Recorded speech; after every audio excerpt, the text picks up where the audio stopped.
Kejaksaan Agung angkat bicara soal putusan bebas terpidana Ronald Tanur dalam kasus pembunuhan terhadap Dini Sera Afriyanti oleh Pengadilan Negeri Surabaya Rabu kemarin. Kepala Pusat Penerangan Hukum Kejaksaan Agung Harli Siregar mengatakan pihaknya segera melakukan upaya kasasi atas putusan hakim itu. Harli juga menilai hakim tidak profesional dalam menimbang fakta hukum atas vonis itu. Sebab dalam putusannya, hakim melihat tidak ada unsur barang bukti yang mencukupi tanpa melihat bukti rekaman kamera CCTV dan bukti visum. Menurut Harli, seharusnya majelis hakim mempertimbangkan seluruh fakta yang diungkap di persidangan dengan dalil-dalil jaksa penuntut umum yang terbukti adanya rekam medis lindasan mobil di tubuh korban.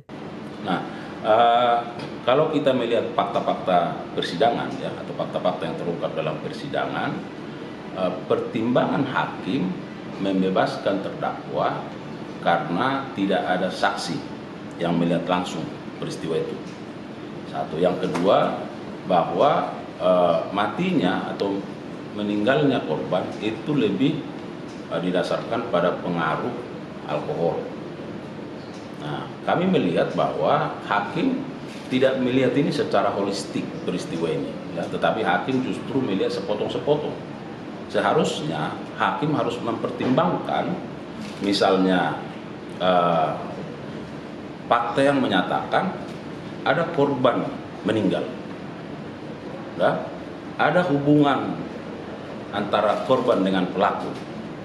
Pada waktu yang bersamaan, korban dengan pelaku itu bersama-sama. Ada percekcokan, ada bukti CCTV yang menggambarkan bahwa korban ada bekas terlindas. Ada visum et repertum yang menjelaskan bahwa ada luka yang dialami oleh korban. Nah, seharusnya ini yang harus dipertimbangkan oleh majelis hakim secara holistik, memandang ini sebagai satu pembuktian yang utuh. Sebelumnya, Jaksa Penuntut Umum Kejaksaan Negeri Surabaya menuntut terpidana Ronald Tanur dengan hukuman 12 tahun penjara dalam perkara kasus pembunuhan terhadap Dini Sera Afriyanti di Surabaya Oktober silam. Ronald diketahui membunuh Dini dengan cara menganiaya korban sebelum melindas korban dengan mobil di parkiran lokasi hiburan malam. Korban yang mengalami luka parah di bagian kepala akhirnya meninggal dunia setelah sebelumnya sempat akan dibawa ke rumah sakit. Dari Jakarta, Dio Malau, Sinpo TV melaporkan.